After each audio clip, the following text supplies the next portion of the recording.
First of all, happy birthday down there in the U.S. Many more, many more.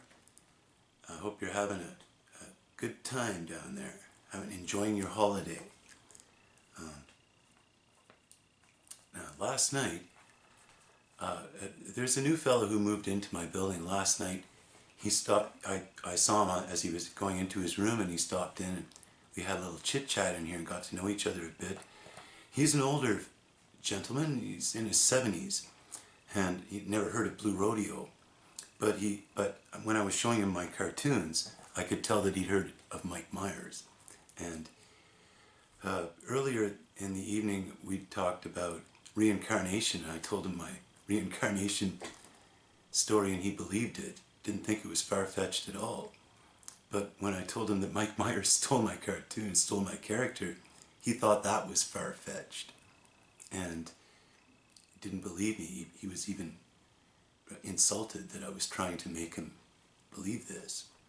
And to me, that's old news. I've known that Mike Myers stole my cartoon character. I know that he stole my comedy scripts. I've known that since 2007, for 11 years now. And I've been talking about it on the internet since 2015.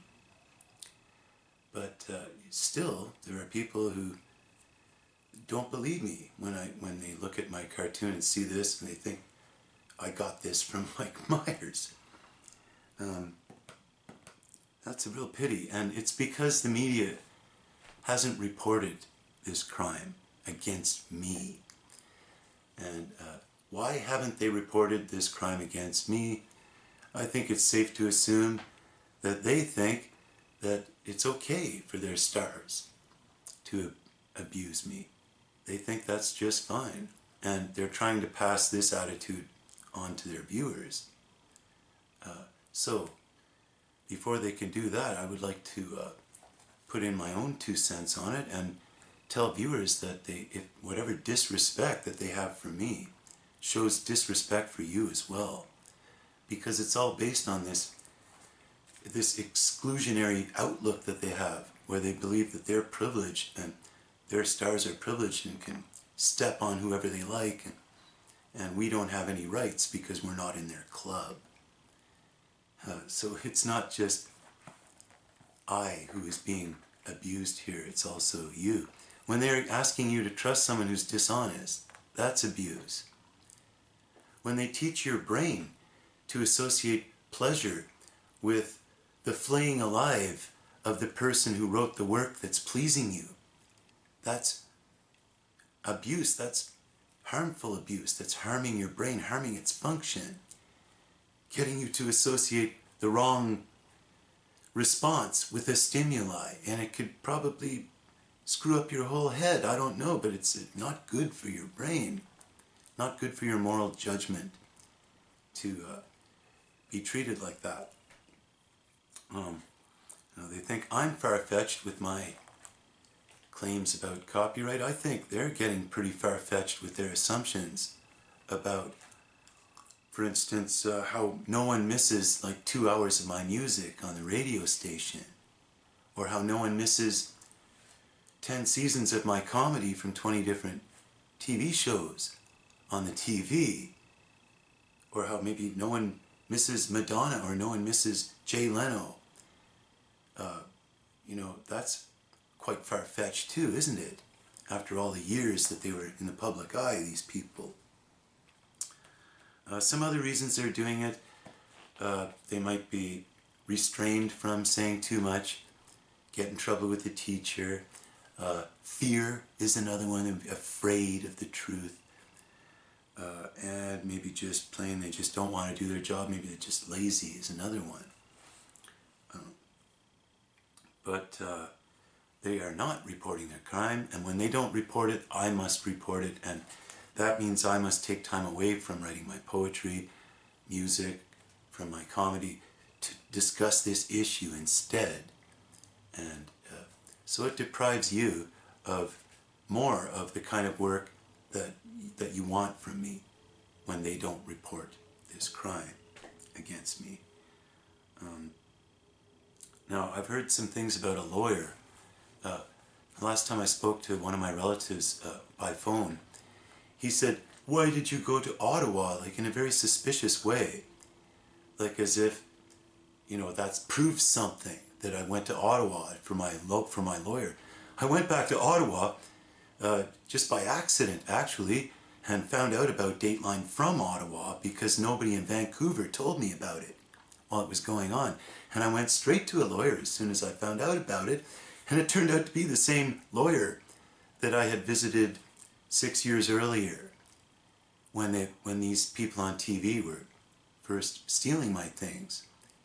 And that was lucky because he still had evidence from that first visit, which he was able to very effectively use against them within the 6-year limit.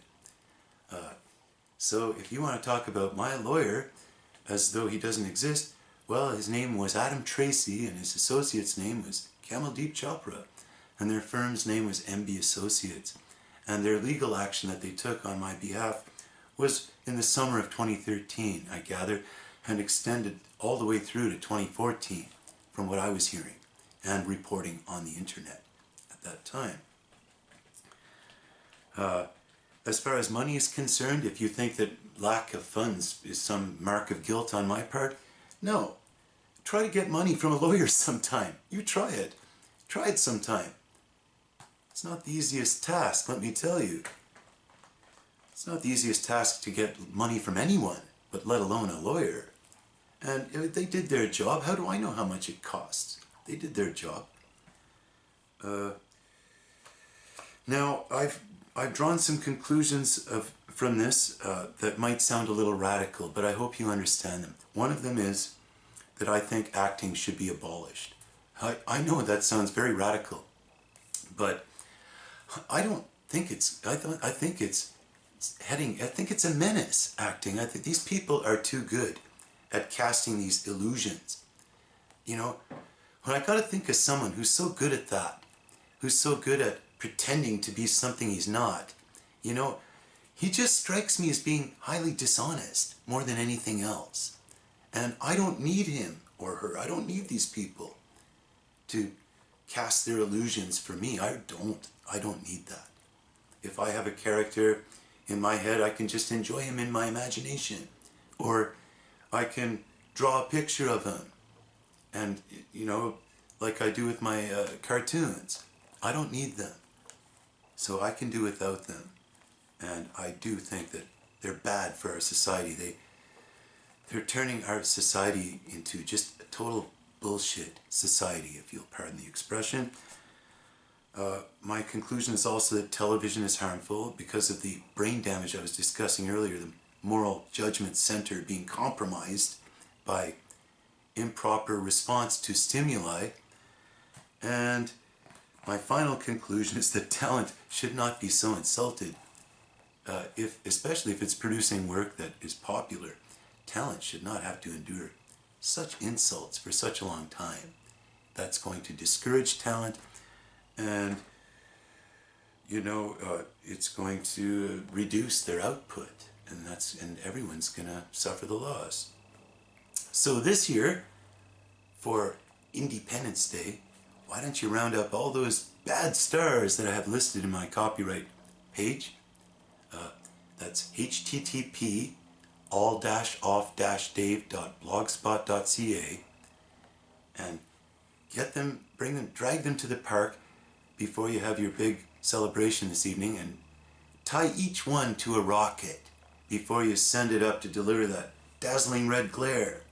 And then you can be entertained by these monsters at the same time as you're cutting crime.